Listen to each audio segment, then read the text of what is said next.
Hello, and welcome everyone to the third webinar in our series on nurturing city soils for healthy organic vegetables. This webinar will be about design and management strategies for regenerating healthy soils through urban agriculture. I'm Alice Formiga of eOrganic, and this webinar will last about 45 minutes, and then we'll have 30 minutes for questions. Before we begin, I just wanted to thank the organizers of the series, particularly Dr. Lori Hoagland of Purdue University, who leads the Tomato Organic Management and Improvement Project funded by NIFA OREI. Co-sponsors include the Carrot Improvement for Organic Agriculture Project, the Indiana Association of Soil and Water Conservation District's Urban Soil Health Program, and Purdue University Extension.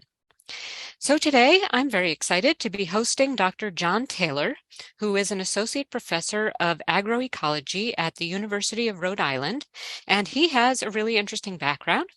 He grew up on a farm and he ran a market garden, but then he studied philosophy, landscape architecture, and crop sciences. His current research into urban agriculture combines many of his different interests in food, horticulture, cities, design, and sustainability. So welcome, John. I'm going to turn off my video and I'm going to hand over the presentation to you. Okay, great. Thank you so much, Alice, for that introduction. Yes, as Alice said, today I'm going to be talking about designing urban agriculture with special attention to designing healthy, sustainable, and resilient soil subsystems. So I was really excited to, get the opportunity to present, this webinar today, just because it got me thinking about sort of all the different components of an agroecosystem or an urban farm or garden. So urban agriculture, of course, comes in many different shapes and sizes with widely varying functions and purposes. It includes urban farms and community gardens, along with more private forms of production, including home gardens, which may be found on vacant lots or in residential yards.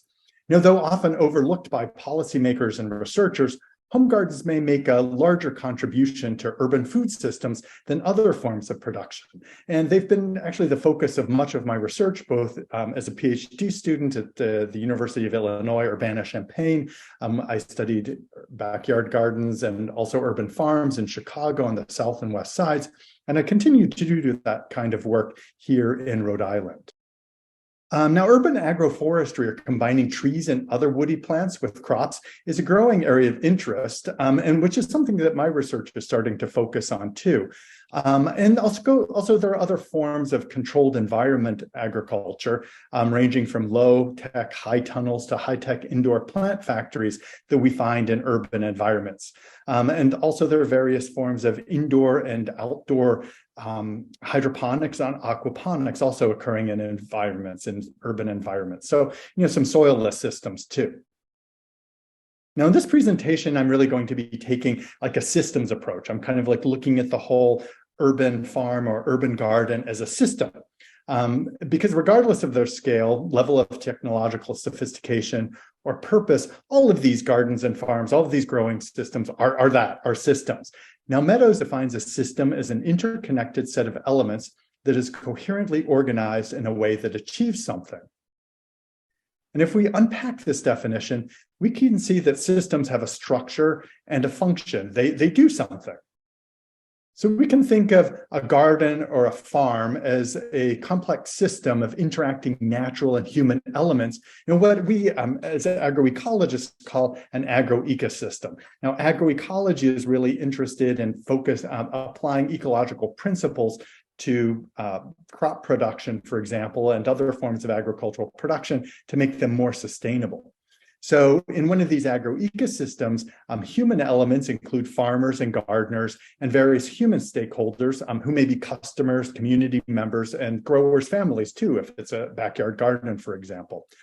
Whether farmers or gardeners, growers manipulate the biophysical environment of crops and livestock and soil to produce a product. And that's one of the functions of the system.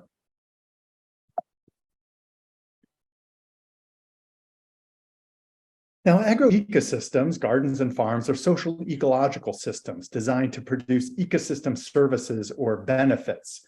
So as system designers and managers, gardeners and farmers make decisions that influence ecosystem processes, such as plant growth, for instance, and soil formation, which are the sources of ecosystem services or benefits to humans.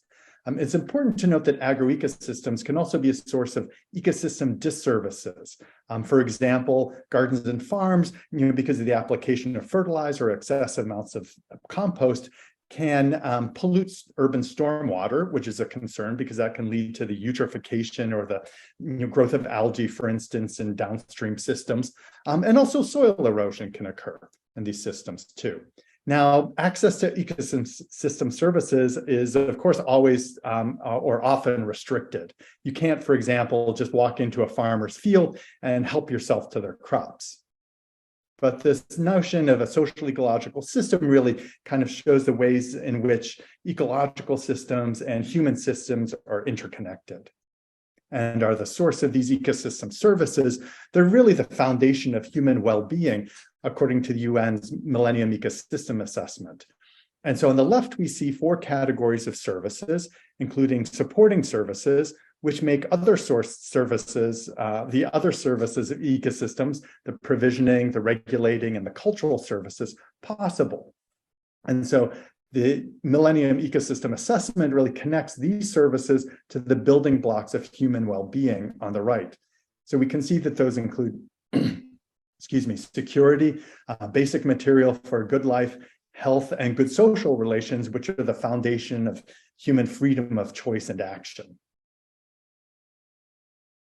Now, urban agriculture differs from conventional agriculture in its layering of services or functions, according to Sarah Lovell in an article published in 2010. At its foundation, of course, is the production of food and other products. But it's really hard to justify urban agriculture solely from the standpoint of its production functions because of the value of land in the city. Its cultural and ecological functions enhance its value in urban environments. It contributes, for instance, to the aesthetics of the city, provides opportunities for recreation, fosters community development, and offers opportunities for cultural expression by different groups. It can also serve important ecological functions, including soil conservation, biodiversity conservation, urban heat island mitigation, because urban centers tend to be hotter than their hinterlands, just because of the amount of pavement and concrete and the building masses absorbing heat during the day and releasing it at night. And they also can help to regulate stormwater. So urban stormwater runoff is a big concern, can lead to flooding, for instance, and also to the pollution of waterways, because of all of the sealed surfaces, all of the impervious surfaces in urban environments, and the ways in which those impervious surfaces shed water into storm sewers, for instance. Now, I would argue that design is really key to the provisioning of services and to the layering of functions in agroecosystems. And this is also a claim made by Dr. Lovell, who was actually my PhD advisor at the University of Illinois, Urbana-Champaign. So she's had a big influence on my work. She, like I, is trained as a landscape architect, in addition to being trained as an agronomist too. So we bring that sort of design sensibility to our research. So the design decisions that gardeners and farmers can make in developing an agroecosystem include the selection of system type, the selection of system elements, the articulation of elements, or how those elements, the human and natural elements are really kind of interconnected, and then the spatial arrangement of elements like crops, for instance, across the landscape. Now, in this rest of this presentation, I'd like to focus on 5 related design principles for multifunctional urban agriculture, with really particular attention to their implications for soil health, although I think it's difficult to disentangle soil health from the health, of course, of the entire agroecosystem. So I've really kind of tried to distill an entire semester's worth of material into a single 30-minute presentation. And my ideas on this topic are constantly evolving, so it's necessarily incomplete. But these principles include matching the system type to stakeholder needs, biophysical constraints and opportunities, and resources in the urban environment. creating diverse positive affordances for people, plants, and animals. So affordances, it's just the idea that this is what the environment affords to people, and people prefer environments that have more positive affordances than negative affordances. Just like plants and animals appreciate positive affordances too in the environment that make up their habitat. It's important too to create ecological infrastructure for ecosystem self-regulation. So ecological infrastructure being things like, for instance, rain gardens or pollinator strips or other forms of habitat on site, and these can contribute to ecosystem self-regulation, so that, for instance, pollinators that are finding habitat and pollinator strips can help to pollinate the crops in the garden or farm, or might also serve as habitat for insect predators that provide predation services to the crops in the garden or farm. And this reduces the reliance of farms and gardens on external inputs. Integrate farms and gardens with urban waste streams to create a more circular urban metabolism. So basically taking some of these waste streams and turning them into inputs for farms and gardens. And it's also important in the design of urban farms and gardens to respect and cultivate and draw on traditional ecological knowledge in the community, because many urban environments, many cities are like highly diverse in terms of the cultures that are represented in those environments, often with like large populations of immigrant residents who bring their own cultures and their own experiences, for instance, of agriculture to the city. And those can all act as basically cultural resources in the design of urban gardens and farms. Now, let's start with matching system type to needs and conditions. And I'd kind of like to take a look at this question of whether or not you're going to be growing plants in the ground or whether you're going to be using another sort of above ground system. Now, it's obviously important to match and tailor the system type to stakeholder needs and site constraints and opportunities. And soil contamination is often a concern on urban sites, but not all sites are highly contaminated or worrisomely contaminated.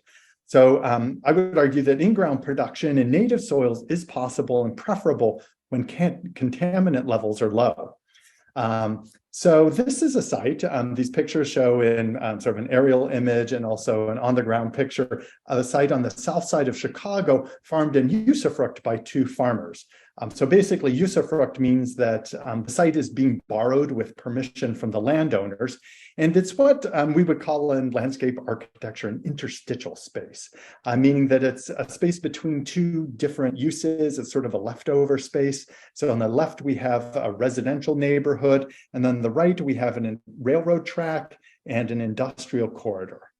So this site, it appears, has never been developed, and consequently lead levels on the site are relatively low at around 100 parts per million, compared to an average of approximately 250 parts per million that I found for all in-ground gardens and farms that I surveyed in Chicago during my PhD work. Now, the farmers of the site, who are both Black, grow crops typical of Southern foodways, which were, of course, shaped by Black cooks. On the right, we can see that the farm, though, could benefit from mulching to protect the soil from erosion, to build soil organic matter, and to prevent contaminated soil particles from splashing on edible plant parts and contaminating those plant parts. Similarly, lead levels are relatively low at 138 parts per million in the Rainbow Beach Community Garden on the south side of the city. So this is an original victory garden dating back to the 1940s that was part of the war effort in Chicago, for instance, to provide food for the local population. Greater rooting depth, because this is in ground, the age of the garden, because it's about 80 years old, and low turnover in terms of gardeners, and also continuity in plot management, so that you have the same gardeners managing the same plots for many years, have really kind of led to a very biodiverse landscape on the site, with greater vertical structure than found on many community gardens. So it does incorporate a lot of woody plants and perennial plants. So the literature suggests that the addition of compost and phosphorus along with other mitigation strategies, including mulching and plant species selection, can further reduce exposure on these sites with in-ground production and relatively low levels of contamination, just to reduce the risk to human health. Now, of course, on many sites, contamination by lead and other toxic chemicals poses a threat to human health. Cap and fill systems are frequently used to mitigate contamination on farm and community garden sites. But in my research, I found that home gardeners in the city, in Chicago at least, were much less likely to use these cap and fill systems. So the organization of these systems varies, but essentially consists of a geotextile fabric or membrane to cap the contaminated soil, with fill placed on top of the cap to a depth of anywhere from about 8 inches or so to 15 or more inches. The fill is frequently a topsoil compost mix of varying composition. And as you can see, in some cases, wood chips or gravel function as the cap with or without an underlying geotextile or membrane. So if we kind of look at each of these from the top down, we can see that the first one, the entire lot has been capped and filled with a compost soil mix with this geotextile fabric underneath the compost soil mix to prevent the penetration of roots, for instance, into the contaminated soil below and the migration of soil particles up into the clean compost soil mix. In the second example, we have the compost soil mix basically being formed into windrows. And so this helps to reduce the amount of material that's required on the site, because it can be quite expensive to cap and fill an entire site. More than $50,000 an acre, I last estimated, and that's probably gone up. And that's just for the material, doesn't include actually placing the material on the site or capping it with a geotextile fabric. In the third example, we can see that the area between the windrows of compost soil mix have been filled with wood chips, and this helps to reduce erosion of soil particles from the sides of the windrows and helps to kind of maintain their integrity so that you can then plant in those windrows. And in the final one, we can see that basically wood chips or gravel for extra insurance essentially have been placed on top of the geotextile, or there might not even be a geotextile in this case, but just a very thick layer of wood chips or gravel separating the contaminated soil from the clean compost soil mix on top. So in my research in Chicago, I found a really wide range of substrate depths or depths of the soil compost mix in urban farms and community gardens employing these cap and fill systems. And so they range from anywhere from 8 to almost 18 inches. So almost a twofold difference, or more than twofold difference. And chemical properties of the mixes also vary widely, with average organic matter ranging from about 10% to almost 30% in some of these sites. And so each of these dots represents a different community garden or farm. Now, these systems can obviously support lush crop and weed growth, as seen in the windrow system at Farm Works on the west side of Chicago. So you can see some really nice zucchini growing in the foreground. And then in the back, we have some really lush weeds growing in some unplanted windrows of soil compost. The Chicago Lights Community Farm on the sort of right adjacent to Magnificent Mile, Michigan Avenue, the premier shopping district in the city, is on an old asphalt parking lot capped by wood chips with windrows of compost soil mix.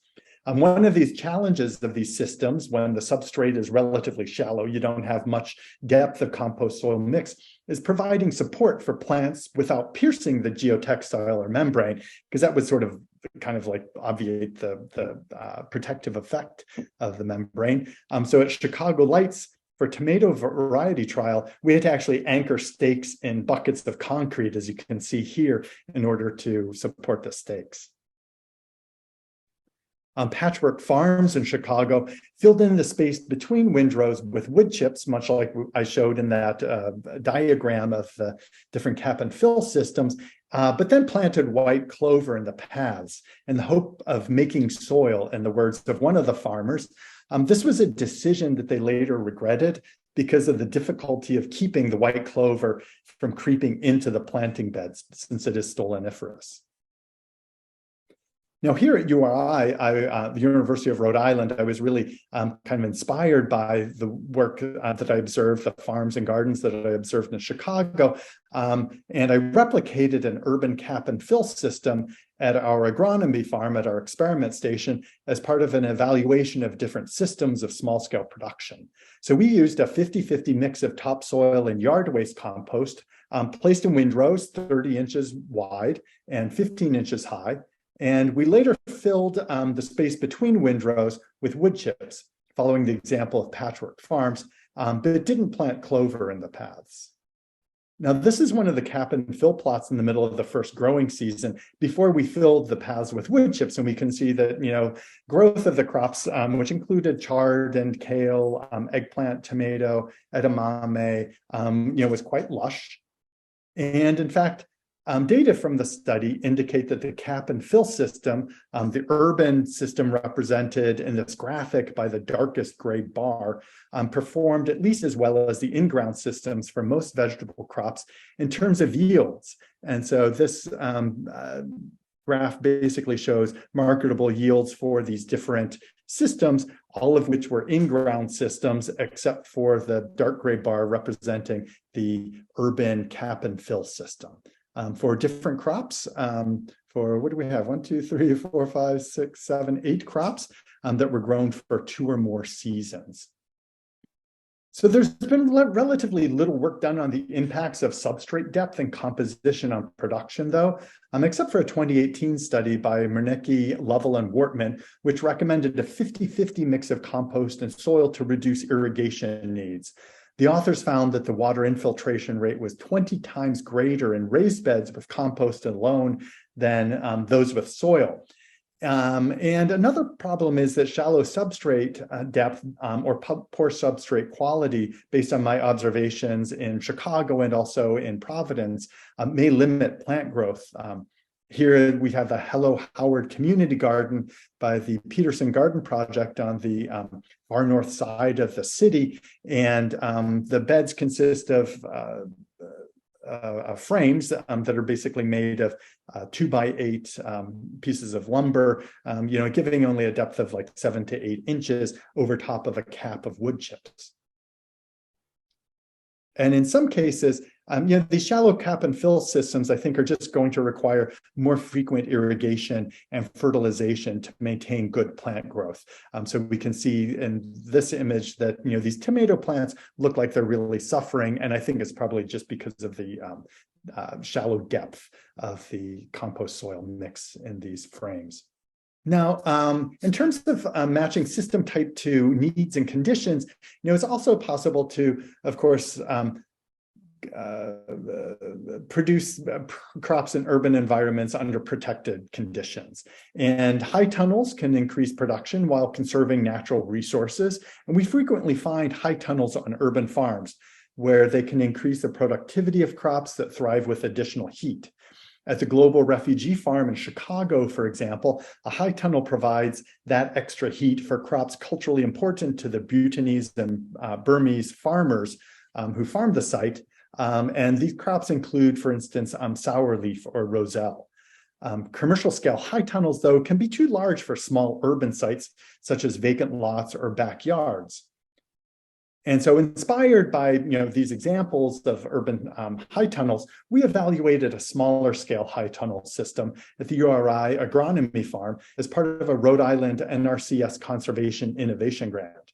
The system is designed to address some of the constraints of urban production, including small lots, soil contamination, and runoff from the plastic covering. As I mentioned, stormwater runoff can be a concern in urban environments. And that plastic covering is just another sealed surface, basically shedding stormwater, not allowing it to infiltrate into the ground as it would naturally. Now, system components include a 14 by 32 foot Gothic arch high tunnel with double plastic for insulation, with roll-up sides for ventilation. The tunnel is eligible for the NRCS EQIP program, which subsidizes high tunnels for farmers. An internal raised bed, as you can see, is filled to a depth of 14 inches with local yard waste compost. Rain gardens on either side with native plants infiltrate stormwater runoff from the covering, improve high tunnel aesthetics, potentially furnish a crop of cut flowers for urban farmers, and also increase system biodiversity. So in our study, we planted the beds with a combination of world crops that are integral to the foodways of Rhode Island's diverse communities, and also 2 high-value crops, ginger and turmeric. Farmers sometimes grow such crops in cities to subsidize their production of other lower value but culturally important crops. And so here we can see during the construction process, the construction of these raised beds inside the high tunnels. So the planting area within the high tunnel consists of 4 beds, 30 inches wide, separated by 3 16-inch paths.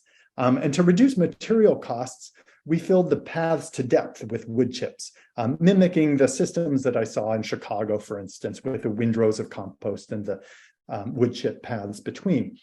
We included a small foyer in the design and capped the native soil with a geotextile fabric to mimic urban conditions. Obviously, at our experiment station, our soils are not contaminated since it is in a rural environment, or as rural as Rhode Island gets.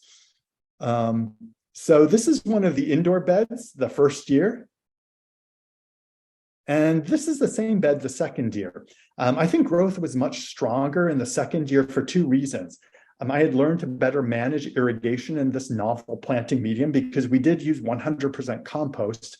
And as the Mernecki, Lovell, and Wortman research indicated, it doesn't really, this compost really doesn't hold water all that well, and the infiltration rate can be very high. And also the compost has started to break down, I think, by year 2, resulting in the release of more nutrients that basically fueled plant growth. So, these sort of like novel soil mixes that are being used in urban environments, really, there's a bit of a learning curve associated, I think, with their management. And so we compared production within the 4 high tunnels to production in 4 outdoor beds of identical construction. So here we can see growth in one of those beds in 2019. And we can see that, again, growth was much more lush the second year, and yields were also higher. Again, I think because of better management of soil water, or compost water, I suppose, since there was no soil, and also the release of nutrients with the mineralization of the organic matter in the compost. Now, we did grow a wide range of crops during the summer season, which like heat and which are part of the foodways of diverse groups in Rhode Island.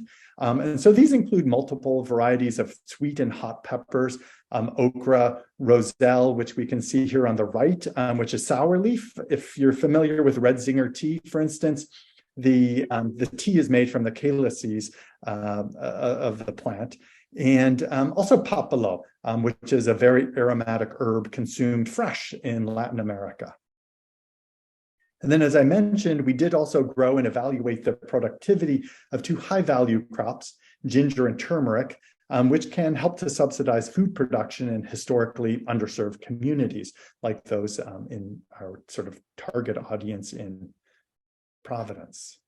Now, the native plant rain gardens were started from plugs and included plants that are indigenous to Rhode Island, including seaside goldenrod, wild bergamot, gray-headed coneflower, hairy vervain, ironweed, New York and New England asters, blue lobelia, and swamp milkweed. And these plants were, and these specific species were selected because of their tolerance of flooding, for instance, in these rain gardens, which were dug to a depth of about 1 foot to capture the water running off of the coverings of the high tunnels. They were also selected for their aesthetic qualities too, and their potential saleability as cut flowers. So high tunnels, we found these like small high tunnels significantly increased the value of the world crop polycultures that we grew, and also the ginger in both years of the study. They almost doubled yields of world crops in 2019 from $3 per square foot in income to $6 per square foot in gross income. and increased rural crop yields by over 50% on average in 2020, from $4 to $6. And also ginger yields in 2020 within the high tunnels were like much higher, approximately double the yields in the outdoor production beds. And we only grew ginger in the outdoor beds in 2020 because we were kind of led to believe by the literature that you really couldn't bring baby ginger to maturity in outdoor beds in New England, but we found that you could in 2020. So let's switch gears a little bit and look at another facet of system design based on crop selection. So urban ecosystems are often dominated by annual crops, with soil tillage common in in-ground systems. So on the left is the garden of a Chinese origin household in Chicago, and on the right is a rototill plot of an African-American household on the south side. So annual tillage in both of these systems, has detrimental effects on the biological and physical properties of soils, we can surmise, and can also be a source of ecosystem disservices, including soil erosion and nutrient loading of stormwater runoff. And we know that soil erosion could be increasingly problematic, with climate change, of course, and with more extreme rain events, for instance, washing soil from these sites into like storm sewers where it ends up deposited in downstream waterways. However, interesting, more complex perennial systems is growing in sort of the urban agriculture set, with a conversion, for example, of urban orchards into food forests. So this is the Eggleston Park Food Forest in Evanston, Illinois, which I visited last summer as part of a research project exploring urban agroforestry in the Midwest and the East Coast. And so this site was converted from like a really simple, urban orchard with just fruit trees to a food forest with multiple layers of vegetation. And these systems with perennial cover, such as these food forests, don't typically employ annual tillage. Now, in these agroforestry systems that I'm showing, we typically grow crops with trees often being crops too. And so we can compare, some of these urban agroforestry systems with more conventional urban agriculture systems, which, as I mentioned, tend to consist of a single layer of herbaceous annual and more rarely perennial vegetation. And these are shown on the left, and these include things like community gardens and backyard gardens, for instance. On the right, we see potential urban agroforestry systems in order of increasing vegetative structure from alley cropping or underplanted orchards with just 2 layers of vegetation, the trees and then the crop that's being grown beneath the trees, to food forests with 3 or more layers of vegetation, to natural forests managed for foraging with 4 or more layers. Now, urban agroforestry offers advantages over annual urban agriculture. So increased biodiversity, for instance, because of the layering, reduced urban temperatures, reducing the urban heat island effect, increased carbon sequestration in the soil, greater soil conservation, reduced contamination of harvested products by soil splashing because there's better coverage of the soil, which might be moderately contaminated in an urban environment. You've got a diversification of food crops to include tree fruits and nuts and berries also, which can be really important for human health for urban populations. You also, I think, get a greater sense of place and place attachment with these urban agroforestry systems than you might with annual urban systems, in part because people just have been found by environmental psychologists to prefer landscapes with trees, and people form attachments to trees. Now, in designing systems, whether it's an annual system, a community garden, or an urban agroforestry system, it's really important to create multiple affordances and opportunities for people to interact with each other and to interact with plants. As I mentioned before, an affordance is basically what the environment offers to people, plants, or animals. And so incorporating multiple affordances on a site may increase the resilience of the agroecosystem by increasing its appeal to a wider variety of stakeholders and by increasing the site's agrobiodiversity and natural biodiversity. So both the sort of planted biodiversity and also the natural biodiversity, or what we call associated biodiversity, all of the kind of like critters, the insects, the mammals, the reptiles, and so forth that are the birds that are attracted to the site because of what the gardener or farmer plants on the site. So here, for example, the site designed for the Browns Mill food forest in Atlanta, which is allegedly the largest food forest in the United States. The site design shown on the right, it offers a wide variety of affordances. It integrates multiple agroecosystems, including a community garden, a medicinal garden, an herb garden, and a restored forest that's being managed for foraging. Doing so may create a mosaic of soils across the site, requiring different management strategies. So this is a community garden that I visited in Madrid last spring, which includes an in-ground food forest and raised beds for vegetable production. And so you're going to have very different soil conditions, and each of these systems is going to require very different management strategies. And this is probably one of the nicest community gardens I think that I've ever visited. And of course, whenever I'm in a city, I was there for pleasure. I was there on vacation, but I always have to like tour all of the urban farms and community gardens that I can find online. And this garden includes multiple social spaces and even a cactus garden. And so obviously these different spaces, which offer different affordances, do, as I mentioned, require different approaches to substrate and soil design and management. And so they have different challenges and opportunities in terms of the ecosystem services and disservices that they might provide. In addition to creating like multiple environmental affordances, it's important to create ecological infrastructure within urban farms and gardens. And in doing so, this ecological infrastructure basically promotes self-regulation. It minimizes environmental impacts and also buffers sites from the larger urban environment, which can be a source of noise contamination in addition to chemical contamination too. So on the left, we see a habitat strip and a community garden in the Pilsen neighborhood in Chicago. The garden provides food for local residents. Native prairie forbs or flowering plants provide the basic template for animal biodiversity. So they support, for instance, native pollinators that pollinate vegetable crops growing in the adjacent beds in the community garden. They also have an aesthetic and educational function, serving as a reminder of the prairies that once covered Illinois, including the site.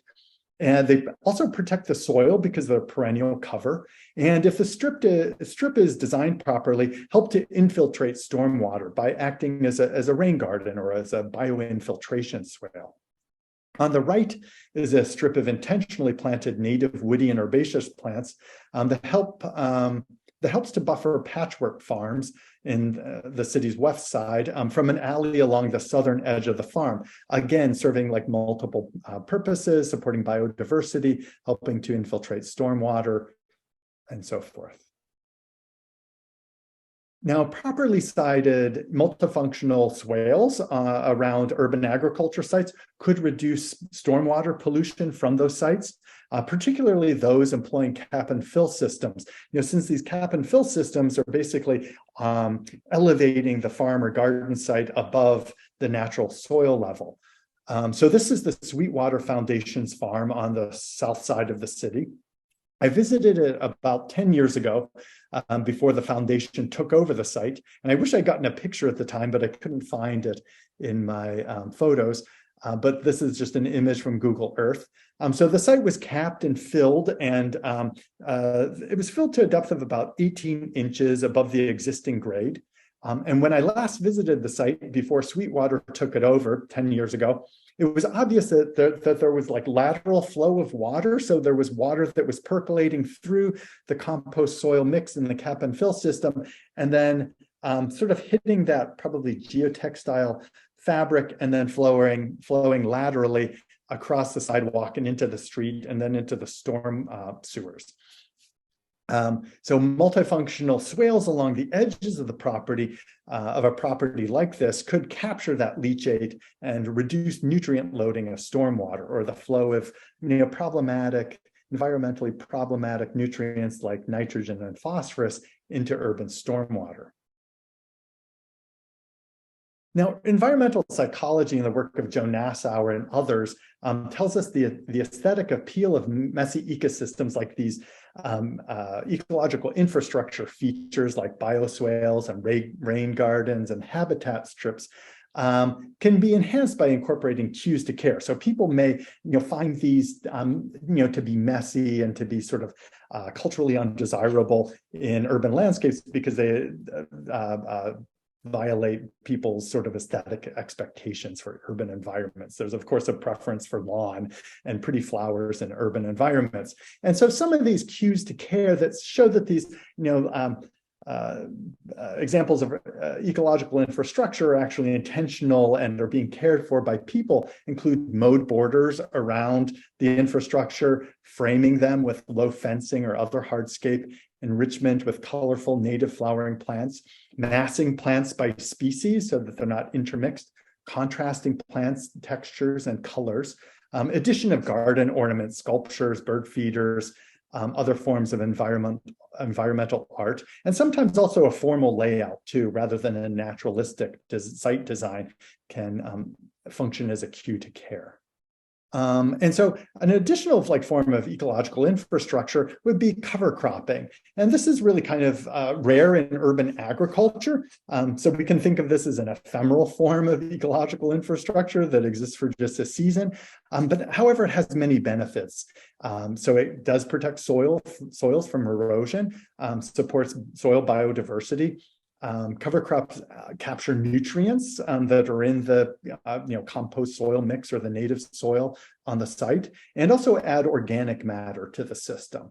So on the left is one of the urban cap and fill plots in my systems trial at the URI agronomy farm planted with cereal rye. On the right is a garden that was part of Megan Gregory's work at Cornell on the use of cover crops in urban gardens. And I think that's just really important work, the work that she did while she was a graduate student at Cornell, which you can read more about on her the garden professor's website. She has some blog posts on building healthy soils and vegetable gardens. Cover crops have got it covered. Small-scale plots may require alternative methods of cover crop establishment and termination compared to rural environments. So termination by hand, which we can see on the left in an image from Megan's website, is one option, along with rolling and crimping or mowing the cover crop with or without tarping, covering the cover crop then with a tarp in order to speed decomposition. In highly visible urban locations, gardeners and farmers might also wish to consider the aesthetic quality of cover crops too, and plant those with high perceived ornamental value, such as crimson clover, which is quite pretty when it's in flower, as a cue to care, so that people just don't misperceive the cover crops as weeds on a vacant lot. Now, it's important, in the design of urban agroecosystems, to think about how they could potentially be integrated into urban waste streams. So cities have a largely linear metabolism. So they receive resources from exurban areas, like food, fresh water, purified air, building materials, fuel, and fiber. And then they export waste like atmospheric pollutants, wastewater, stormwater, and solid waste to rural environments where that is managed or purified. Now, urban agriculture can help to make the metabolism of cities more circular in terms of material transformation of flows of matter and energy. So in a more circular system, some wastes from the city are recycled and become inputs for urban production, reducing resource and waste management demands on the rural areas, the hinterlands that surround cities, which we recognize are increasingly urbanized themselves. So, for example, the Clean Soil Program in New York City is an interesting example of turning urban waste that might be landfilled into an input for urban agriculture. The program recovers clean native soil from deep excavations at construction sites and redirects it to community and school gardens where it can be used in cap and fill systems, for instance. There's some researchers who are exploring the use of technosols, the creation of technosols in urban agriculture. So technosols are basically constructed soils. The yard waste compost that we used in the urban adapted high tunnel system at URI is an example of a technosol, as are all those compost soil mixes that are being used in urban cap and fill systems. So these French researchers, Grard et al., layered different forms of urban waste in different ways in raised beds on a Paris rooftop and evaluated their abilities to support crops. And they had largely positive results. So basically recycling urban wastes, instead of bringing in new soil from agricultural areas outside the city, they're actually using waste generated by the city to grow plants in urban agriculture. Waste generated by urban agriculture itself can also become an input to urban production, as in this study in Spain, it demonstrated the use of dried tomato stems from rooftop production that were then used as the growing medium for lettuce production. So it's kind of ingenious and an example of circular urban metabolism within the system itself of urban agriculture. And then finally, I think it's also very important to draw on and activate traditional ecological knowledge within the communities. The design of urban agroecosystems, including soil systems, should really reflect the traditional ecological knowledge of gardeners and farmers. Many urban farmers and gardeners have deep experience growing crops in the city, and many immigrant agriculturalists grew up in rural areas, bringing with them their traditional ecological knowledge of agriculture and soils on their journeys of migration. In my study of home gardens in Chicago, I found highly culture-specific assemblages of food crops, for instance. So extension agents and others should familiarize themselves with these crops and their cultural requirements and the ways in which gardeners and farmers are growing them, the actual systems in which they're growing them. Because it's not just the crops, but also the systems in which they grow them that reflect traditional ecological knowledge. So for example, I found that Chinese origin gardeners in Chicago, and I've seen this in many cities since then, grow their crops in what I call vertically layered annual polycultures, which we can see here, two examples of that. So the gardeners grow vining crops, such as bitter melon and winter melon, really culturally important, on arbors that are made often out of cast-off material. So another example of taking waste material and making it into an input in urban agriculture. So these fruiting crops require a lot of light. Beneath the crops, they grow leafy greens, such as sweet potato greens. The leaves of sweet potato are actually edible and they're pretty tasty, and leafy amaranth, which require less light. So my research here in Rhode Island suggests that these polycultures, which combine multiple crops in a layered system, can actually yield more than when the same crops are grown separately in monoculture. So layering annual crops like this might also have some of the same benefits as agroforestry systems, with higher biodiversity and conservation of soil resources and reduced temperatures due to layering of vegetation in these systems, just as in agroforestry systems. So an excellent article that explores the relationship between traditional ecological knowledge of soil care and scientific agroecological practice is Devin Pena's chapter in the book Indigenous Food Sovereignty in the United States, which I assigned to the students in my agroecology class. Liz Carlisle's book, Healing Grounds, similarly explores, as the subtitle notes, the deep roots of regenerative farming. So there's a lot of deep traditional ecological knowledge in communities that we can really draw on in developing and promoting urban food production and in caring for the soil. So I recommend really reading both Pena's chapter and Carlisle's book to learn more. So just some references which will be accessible. And thank you very much. Okay, that was great, John. Thank you so much for that presentation. Let me just Sure, turn thank my you. video back on here. Yeah, that reference list is something that someone asked about. So that will be available along with the recording. And I think what I'll do is I have a copy of the slides, so I'll just post those references along with the recording on the site with this webinar series, and I'll post a link to that in a moment while you're answering a question. Oh wait, you're okay. I'll actually send you an updated list because I realized that I did not include Megan Gregory's website on that original list that Okay. you have. So I Yeah, just want that's to make fine. sure. Yeah, that would be awesome. And then I'll just post that along with the recording there. So, yeah, I really enjoyed that presentation and I got a lot of ideas just as a home gardener. I really loved the idea about layering different crops. I'm definitely going to do that next year. And then I also really related to the point that you brought up about how sometimes if you introduce a bunch of compost from a different source, often the yield is better in the second year when it's had a chance to decompose. I've had some bad experiences the first year with some imported compost. So I think that's a really good point. I just wanted to say again that we did record this. We're going to post the recording within about a week. It'll be available on the eOrganic YouTube channel and website. So moving on here, I'm going to start asking some of the questions. Here's a good question. In making the rows, then I assume this is from when import soil and then make raised beds. How do you keep the soil from washing out? Yeah, I mean that's a good point. And what we did do was cover the sides in the second year with the wood chip. So we filled sort of the areas in between the windrows of compost with the wood chips, and also sort of protected the outside edges too of the plots too with the wood chips to reduce that potential loss of soil.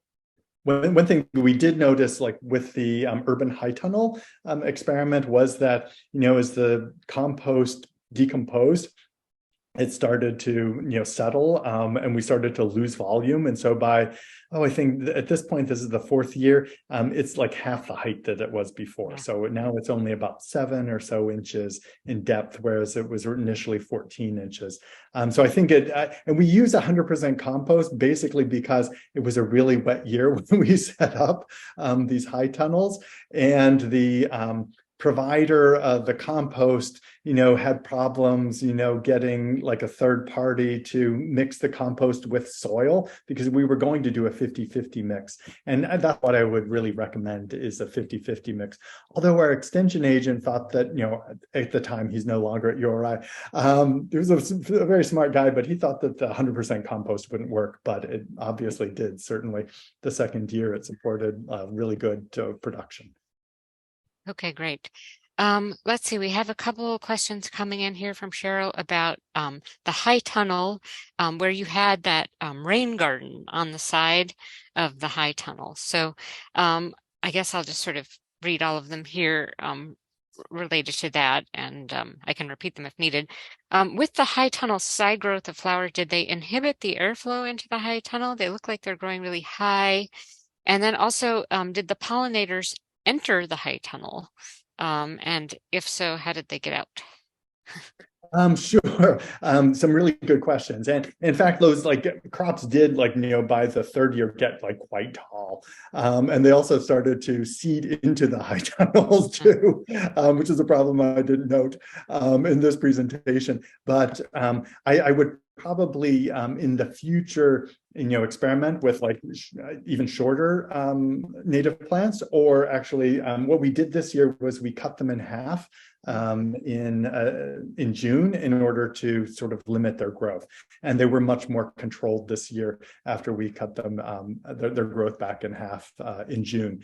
I think another alternative too might be to grow, more traditional cut flowers, for instance, in these rain gardens, varieties that are like tolerant of, this sort of regime of, wet and dry and wet and dry.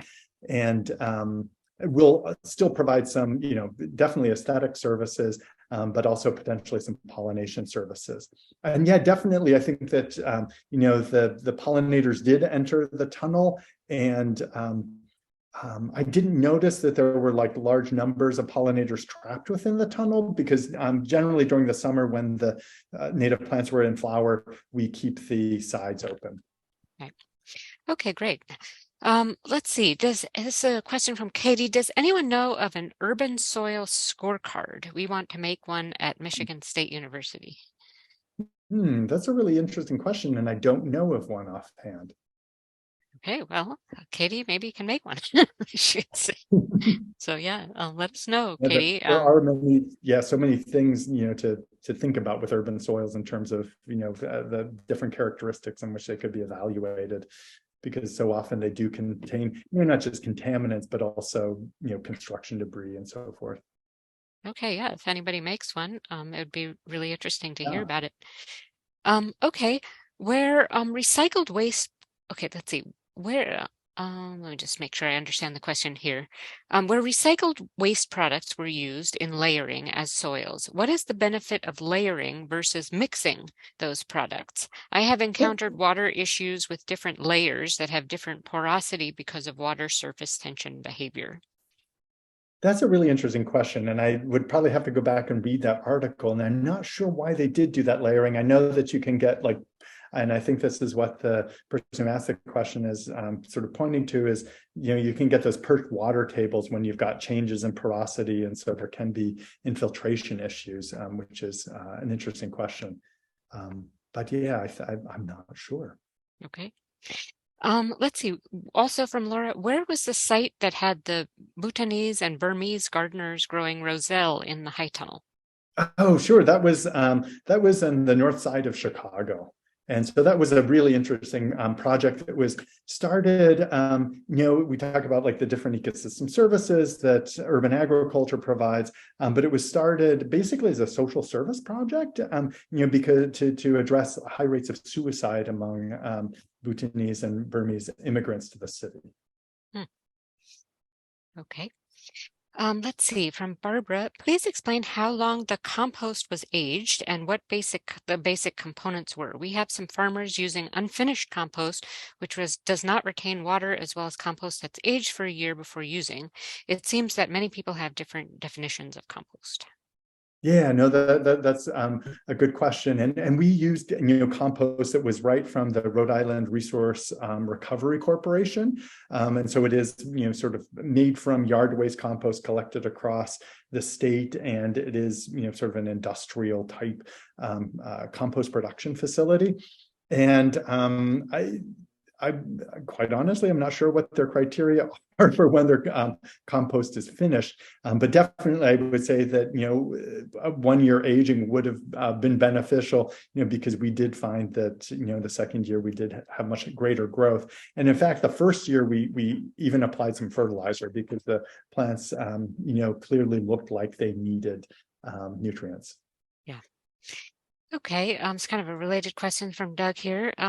He says, my understanding of the cap and fill strategy in Chicago is that they usually use straight compost. Is this true in your experience? And if so, what drives the decision for the growing media? I'm sorry, could you repeat? Okay, sure, yeah.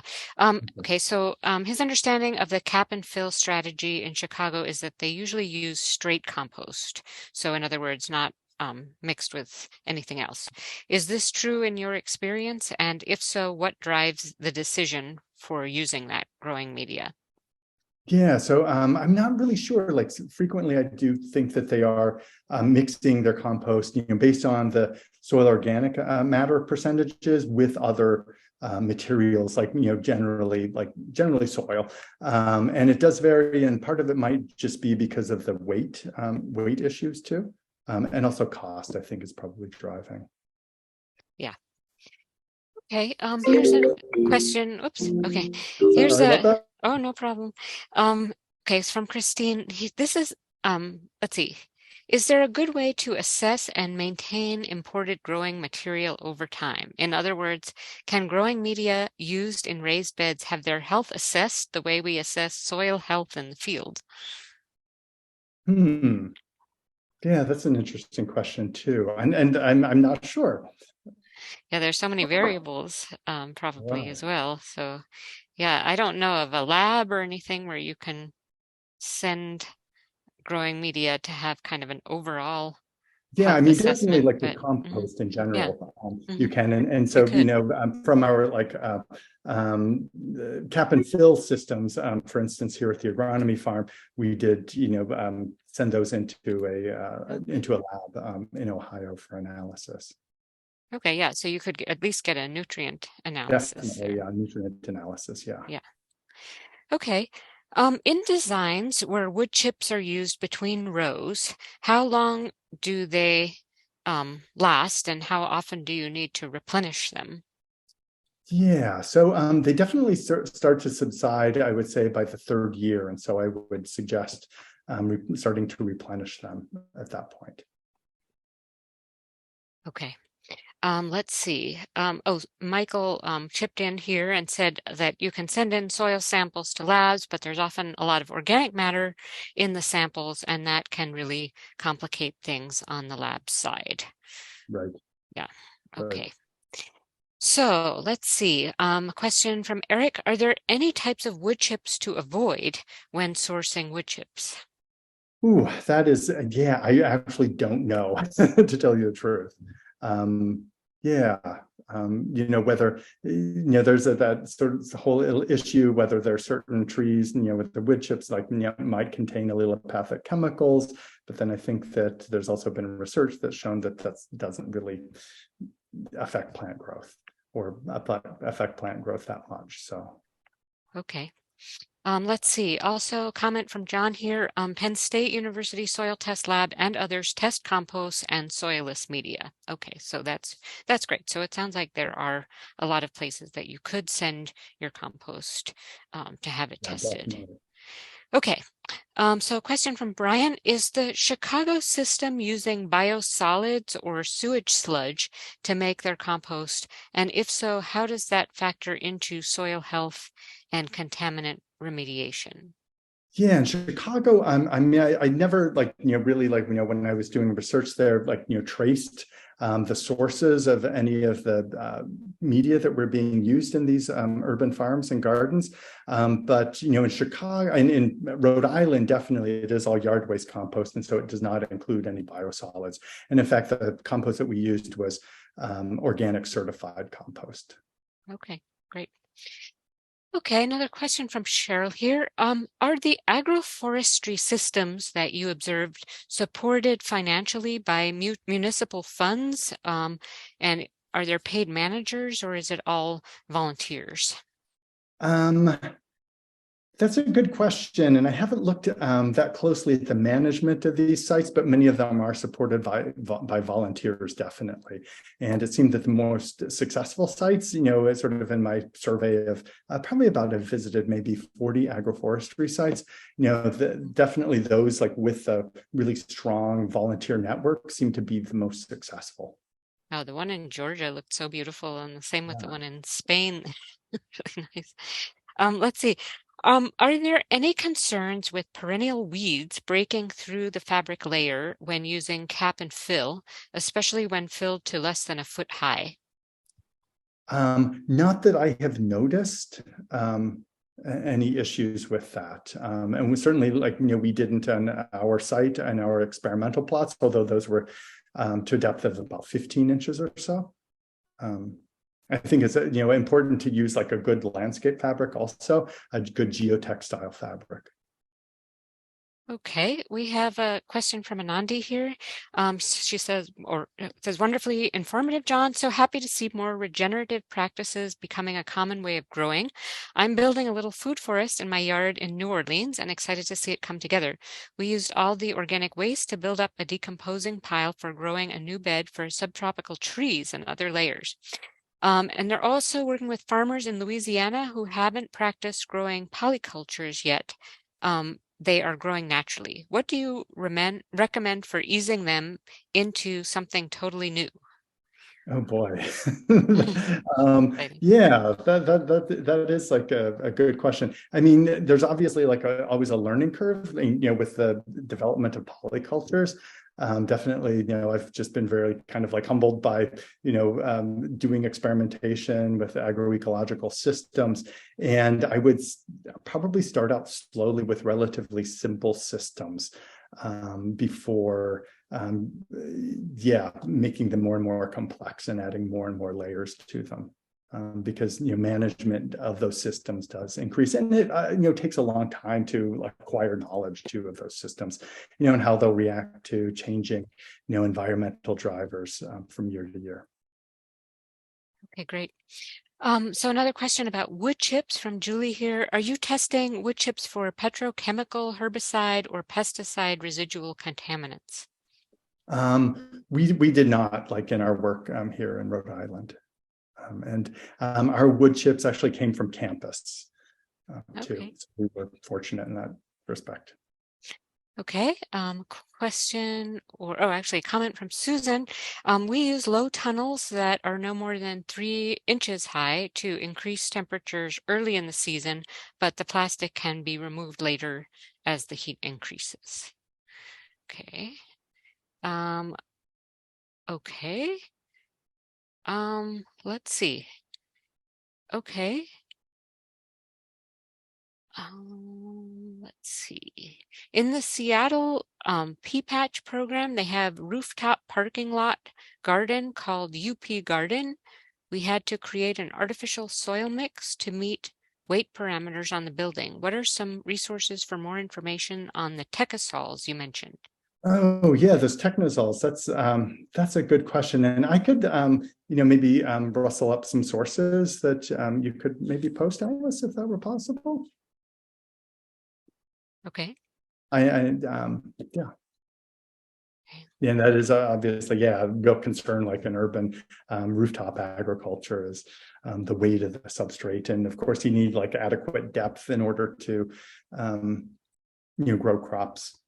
Although, like, with certain crops, like, for instance, greens, for instance, like you can often get by with like relatively shallow substrate with frequent irrigation. I'd like to thank you so much, John, for this really interesting and informative presentation. And thanks to everyone for your questions and for joining us. And we'd be very happy to see you for the rest of the webinars in the series, which you can find by, you'll get a follow-up email anyway with the link to the future presentations, as well as where you can find the recording. And then we will post the resource list along with the recording. So thanks very much. And thanks to all for joining us. We'll see you next time. Thank you. I All right. appreciate it. Okay.